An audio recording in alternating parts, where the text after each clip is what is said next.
Amado, amada do Senhor, seja bem-vindo, seja bem-vinda a mais um culto. Que esse tempo de louvor e comunhão em torno da Palavra de Deus traga para todos nós novo ânimo, novos ares para a nossa vida. O lema deste domingo é uma proposta do autor da carta de Hebreus.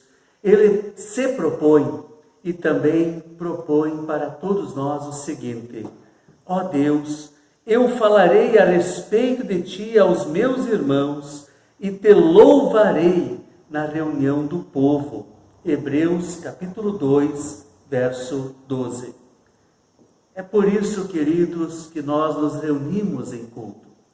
Nós queremos falar e ouvir da bondade e da misericórdia do nosso Deus e louvá-lo por seu imenso e incondicional amor. E você é convidado para louvar junto com o hino a seguir.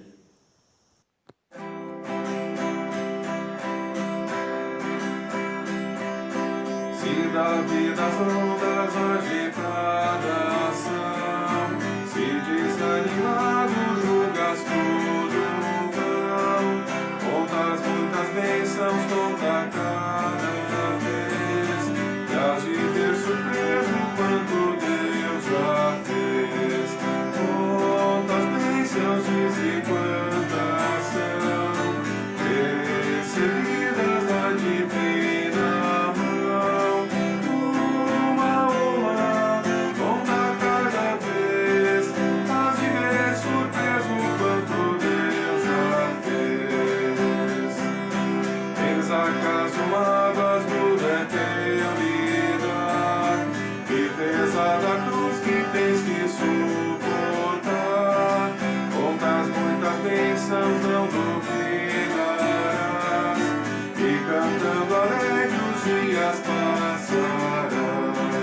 Contas bênçãos, diz e quantas são, recebidas da divina mão, uma, conta cada vez, hás de ver surpreso quanto Deus já fez. Quando vires outros com riqueza e bens, lembra que tesouros prometidos tens, nunca os bens da terra poderão comprar a mansão celeste em que tu vais morar. Contas bênçãos, diz e quantas são, recebidas da divina mão, uma, conta cada vez, hás de ver surpreso quanto Deus já fez. Seja teu conflito fraco ou forte aqui, não te desanimes, Deus será por ti. Seu divino auxílio derrotando o mal, girará consolo e paz celestial. Quantas bênçãos, diz e quantas são, recebidas da divina mão, uma, conta cada vez, hás de ver surpreso quanto Deus já fez. Contas bênçãos, diz e quantas são, recebidas da divina mão, uma, conta cada vez, hás de ver surpreso quanto Deus já fez.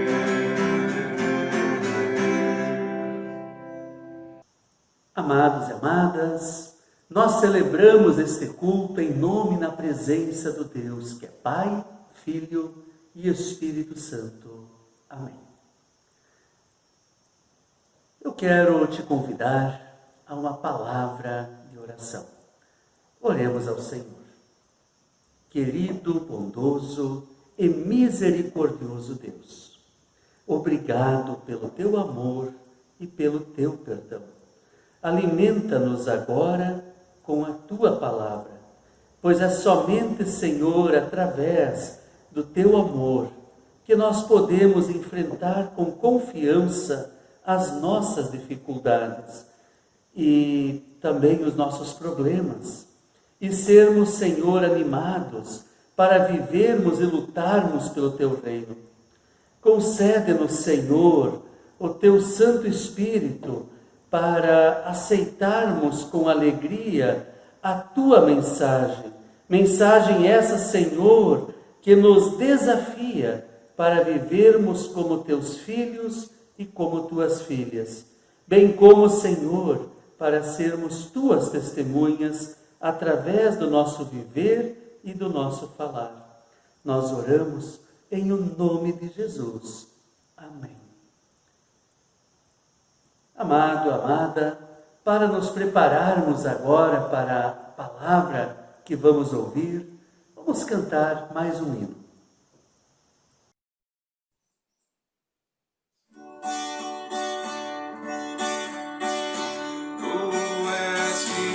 Senhor, meu Pai celeste, temo poder aos teus filhos darás. Nunca mudaste, tu nunca faltaste, tal como eras, tu sempre serás. Tu és fiel, Senhor. Senhor, dia após dia, com bênção sem fim, tua mercê me sustenta e me guarda. Tu és fiel, Senhor, fiel a mim. Flores e frutos, montanhas e mares, estrela no céu a brilhar, tudo criaste na terra e nos ares, todo o universo vem pois te louvar. Tu és fiel, Senhor, tu és fiel, Senhor.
Amado, amada, eu quero começar a mensagem deste domingo contando uma história. A história de um agricultor que queria plantar uma vinha ou uma parreira, como nós a conhecemos. Pois bem, ele escolheu a melhor terra que possuía, a que era mais apropriada para o cultivo da uva. A terra que ele escolheu ficava numa encosta de um morro, onde batia o sol. Ele ajuntou todas as pedras que estavam lá, espalhadas pela lavoura, e as amontoou ao redor da sua vinha, fazendo com elas um muro para evitar que os animais entrassem e destruíssem o seu pareiral. Depois, ele revolveu a terra, ele cavocou fundo, preparou a terra da melhor maneira possível. Por fim, deu um jeito de arrumar as melhores mudas de pareira que conseguiu. A sua intenção era ter um pareiral que produzisse muitas uvas e uma uva da melhor qualidade. Quando tudo estava pronto, ele construiu lá no meio do pareiral uma torre de vigia e colocou um guarda para ficar vigiando a sua vinha dia e noite. Com isso, ele queria evitar que algum animal entrasse e estragasse a sua plantação, ou então que uma pessoa mal intencionada viesse lá e estragasse, destruísse a sua plantação. Chegou até a construir um lagar, que é uma instalação apropriada para depois extrair o suco da uva. Sabe, queridos, ele fez tudo o que estava ao seu alcance para que a sua vinha realmente pudesse dar bons resultados. Pois vejam só o que aconteceu. Quando chegou o tempo da colheita, o agricultor foi ver que a sua vinha não havia produzido uvas boas, mas sim havia produzido uvas más, uvas azedas, que antes mesmo de amadurecerem já estavam podres. Toda a sua dedicação, todo o amor investido havia sido em vão. Ele esperava uma coisa e aconteceu outra bem diferente. Amado, amada do Senhor, o que você teria feito se você fosse esse agricultor? Você faria uma nova tentativa no ano seguinte? Ou você iria destruir tudo, abandonar a sua vinha, deixar ela virar capoeira, crescer o mato e se dedicar a uma outra atividade que fosse te dar mais satisfação e mais resultados? Por incrível que pareça, amados, essa história que eu acabei de ler, ela se encontra na Bíblia. É verdade. Ela está registrada no livro de Isaías, capítulo 5, os versos 1 a 7. A parábola da vinha má. Agora cantarei ao meu amado o cântico do meu amado a respeito da sua vinha. O meu amado teve uma vinha no outeiro fertilíssimo. Sachou-a, limpou-a das pedras e a plantou de vides escolhidas. Edificou no meio dela uma torre e também abriu um lagar. Ele esperava que desse uvas boas, mas deu uvas bravas. Agora, pois, ó moradores de Jerusalém e homens de Judá, julgai-vos, peço, entre mim e a minha vinha. Que mais se podia fazer ainda a minha vinha que eu lhe não tenha feito? E como, esperando eu que desse uvas boas, veio a produzir uvas bravas? Agora, pois, vos farei saber o que pretendo fazer à minha vinha. Tirarei a sua sebe, para que a vinha sirva de pasto. Derribarei o seu muro, para que seja pisada. Torná-la-ei em deserto. Não será podada, nem sachada, mas crescerão nela espinheiros e abrolhos. Às nuvens darei ordem que não derramem chuva sobre ela, porque a vinha do Senhor dos Exércitos é a casa de Israel, e os homens de Judá são a planta dileta do Senhor. Este desejou que exercessem juízo, e eis aí quebrantamento da lei, justiça, e eis aí clamor. Até aqui a leitura da palavra do Senhor. Amados, amadas, em primeiro lugar eu quero destacar aqui a dedicação deste proprietário. Para ter uma boa vinha, nós vemos que ele não poupou esforços. Ele procurou o solo mais fértil numa colina ensolarada, que foi revolvido e deixado livre de pedras, de tocos, de raízes. Escolheu a dedo as melhores mudas, construiu uma torre no meio da vinha, de onde o guarda tinha uma visão de todo o pareiral e podia cuidar bem dele. E até construiu um lagar. O lagar é uma espécie de tanque ou talha, onde se pisa e espreme a uva, conforme Isaías 63. E que serve ao mesmo tempo de calha, por onde escorre o líquido, depois de todo esse esforço. Depois, amados, de todo esse investimento, o agricultor esperava ter uma boa colheita. Pensando nesse texto, eu não pude deixar de olhar para a minha vida e perceber, queridos, que Deus, da mesma forma, Ele tem preparado o solo da minha vida, o solo da tua vida. Ele tem dado a nós o sol do seu amor. Ele tem retirado as pedras e os obstáculos do nosso caminho. Ele tem colocado a Bíblia na minha e na tua mão. Ele tem mandado pessoas para pregarem a mensagem da salvação a todos nós. E Ele estabeleceu também uma torre de alerta no nosso coração, que é o Espírito Santo. É justo que Deus também espere uma boa colheita. Mas a pergunta que eu me fiz, como eu tenho agido? E eu pergunto também para ti, querido, como você tem agido? Será que nós temos conseguido ver, notar todas as bênçãos que Deus tem nos concedido? Todos os recursos que Ele nos fornece? Todas as oportunidades que constantemente Ele está dando a nós? Pensemos, queridos, em todo o investimento que Deus tem feito na nossa vida, enviando o seu único Filho, Jesus Cristo, para morrer no meu e no teu lugar. Você já pensou nisso? E Ele fez isso, queridos, para quê? Para nos dar a libertação da morte e da condenação eterna, como diz João 3,16. Será que nós temos correspondido a todo esse investimento? Nós temos demonstrado a nossa gratidão a Deus? Temos dado um bom testemunho às pessoas à nossa volta?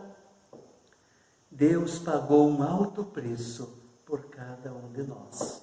Tudo o que Ele fez para nos dar vida e vida em abundância. No entanto, a grande maioria das pessoas tem desprezado o sacrifício, o amor e a salvação que Deus nos oferece em Jesus. Mas o pior de tudo, queridos, é que muitas e muitas pessoas que se denominam cristãs não têm dado um bom testemunho. E assim nós chegamos ao segundo ponto, a decepção do proprietário.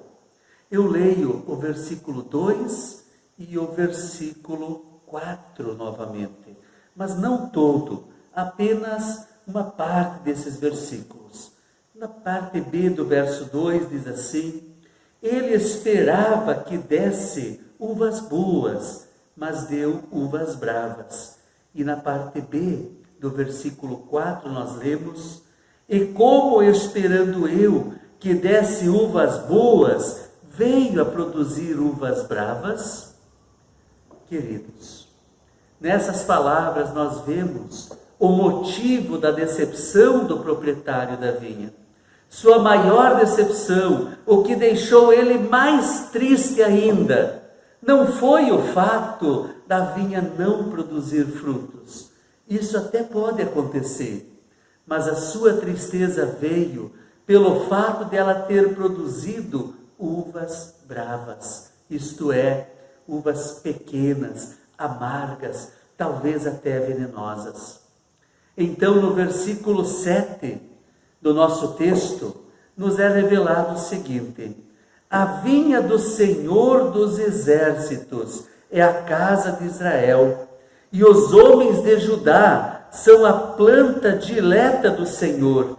Este desejou que exercessem juízo, e eis aí quebrantamento da lei, justiça, e eis aí clamor.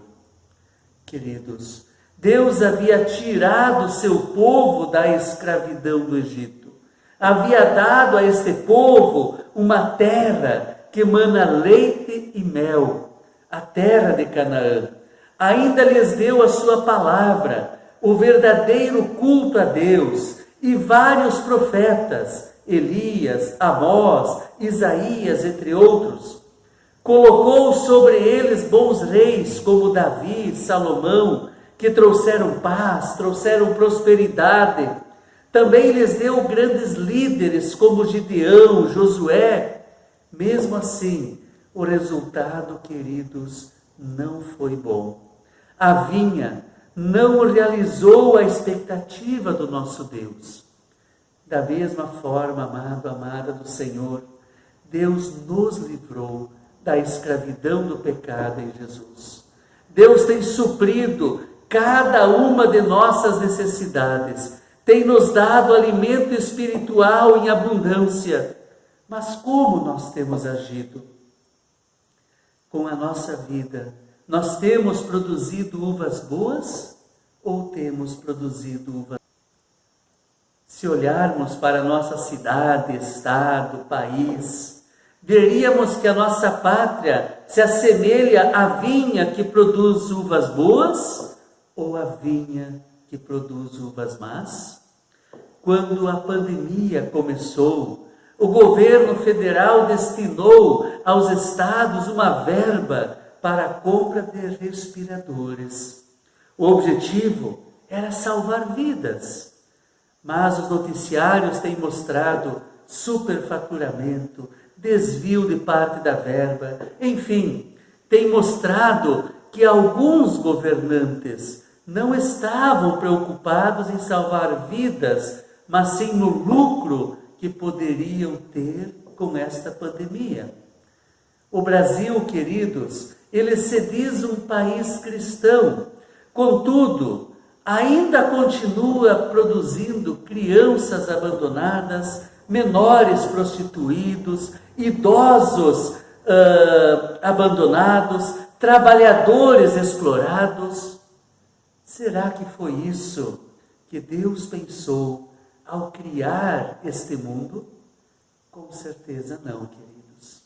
Deus não precisa de pessoas que dizem ser cristãs, mas Ele precisa de pessoas que vivem o cristianismo no seu dia a dia e que com as suas vidas, com as suas atitudes, dão testemunho da sua fé. Amado, amada, como igreja, nós precisamos clamar a Deus. Clamar para que a nossa nação honre cada vez mais a Deus, fazendo a sua vontade.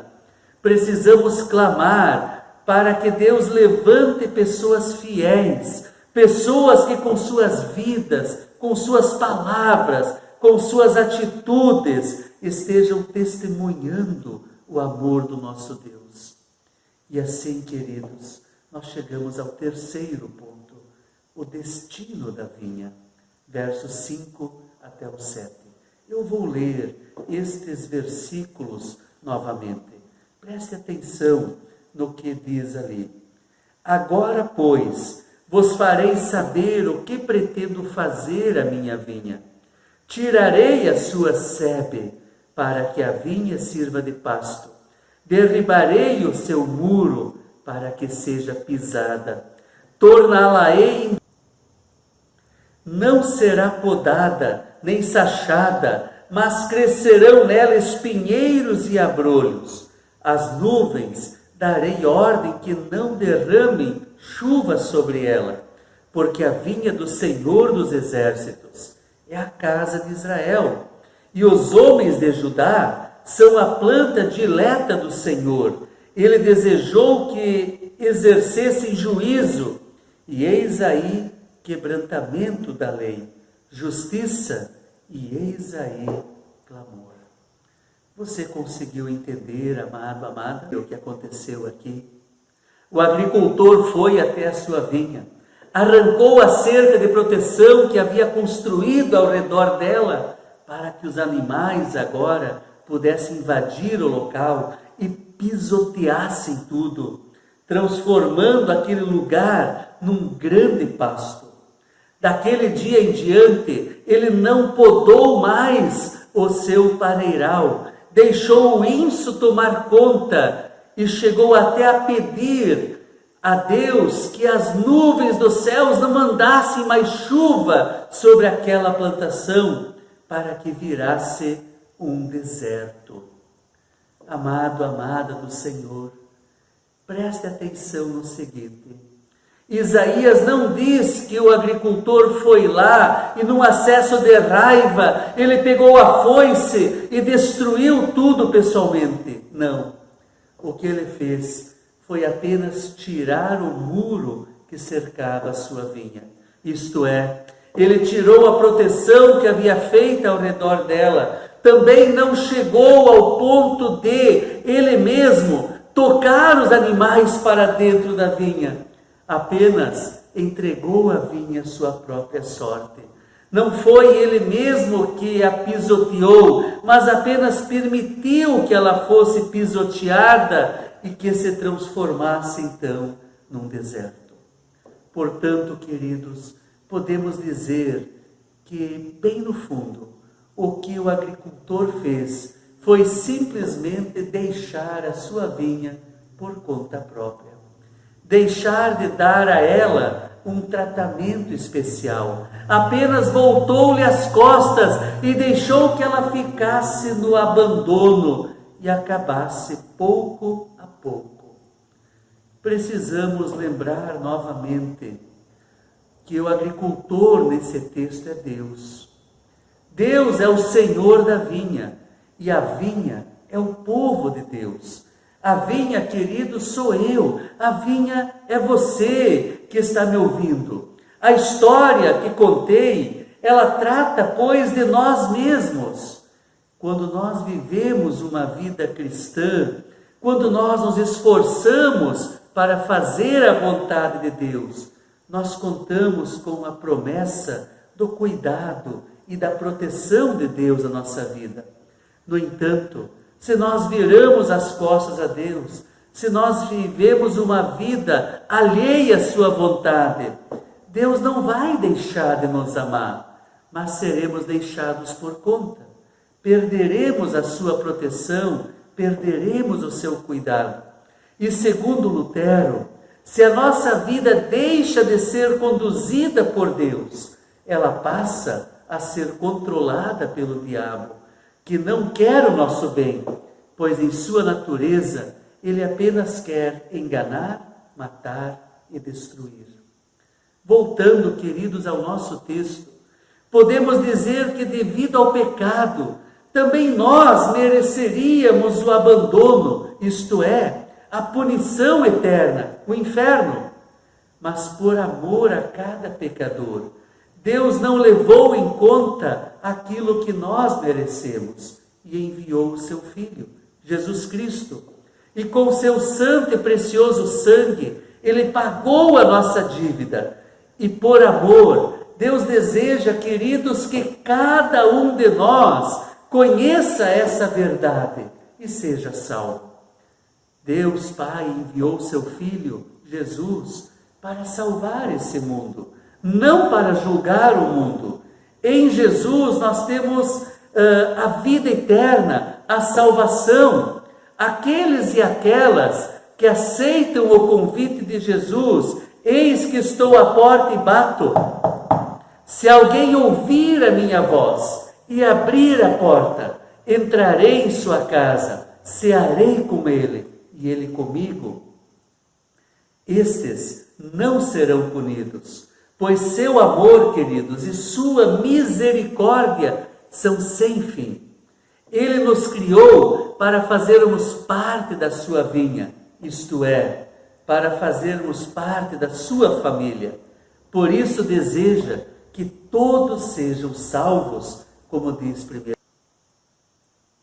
O profeta Isaías também anunciou a promessa de Deus. Ele disse: naquele dia dirá o Senhor: cantai a vinha deliciosa. Eu, o Senhor, a vigio, e cada momento a regarei, para que ninguém lhe faça dano. De noite e de dia eu cuidarei dela. Não há indignação em mim. Dias virão em que Jacó lançará raízes, florescerá e brotará Israel, e encherão de fruto o mundo. Amados, amadas do Senhor, apesar dos desapontamentos e tristezas do passado, a ira de Deus é passageira por causa de Cristo Jesus. Deus mais uma vez planta e cuida da sua vinha, como antes. E mesmo por meio de uma vinha problemática, cheia de pecadores, Ele enche de frutos o mundo inteiro, sendo seu maior fruto espalhar a certeza da vida eterna e do cuidado constante e amoroso do nosso Deus. Eu quero te convidar para a oração final. Amado e misericordioso Deus, nós te agradecemos porque sempre de novo vens ao nosso encontro nos amando, perdoando e dando novas chances. Obrigado porque nos chamaste para sermos teus discípulos e fazermos parte da tua vinha, isto é, para sermos teu povo. Obrigado pela salvação em Jesus Cristo. Obrigado pela nossa família, comunidade, amigos e companheiros de trabalho. Nesses últimos meses, passamos por dificuldades como consequência da pandemia. Foi necessário distanciamento e isolamento físico. Passamos por dificuldades no trabalho. Passamos por dificuldades porque não podemos nos reunir fisicamente em comunidade até poucos dias atrás. Mas ao mesmo tempo, fizeste perceber que o amor não se limita apenas ao contato físico, mas que há outras formas de expressar o nosso amor. Também fomos desafiados para rever os nossos valores e perceber o que realmente importa na nossa vida.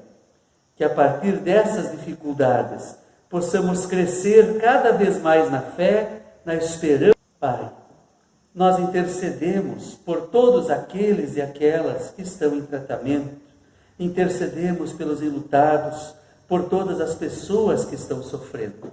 Colocamos a todos nas tuas mãos e desde já te louvamos e te bendizemos pelo teu amor, pelo teu cuidado e pelas tuas bênçãos. E tudo mais que teríamos a pedir e agradecer, nós resumimos orando a oração que teu Filho nos ensinou quando disse: Pai nosso que estás nos céus, santificado seja o teu nome, venha o teu reino, seja feita a tua vontade, assim na terra como no céu.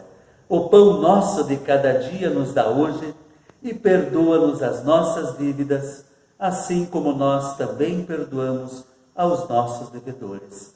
E não nos deixes cair em tentação, mas livra-nos do mal, pois teu é o reino, o poder e a glória para sempre. Amém. Que o Senhor Deus te abençoe e te guarde, que Ele faça resplandecer o seu rosto sobre ti e tenha misericórdia de ti, que o Senhor levante sobre ti a sua face e vos dê da sua eterna e da sua santa paz. Amém.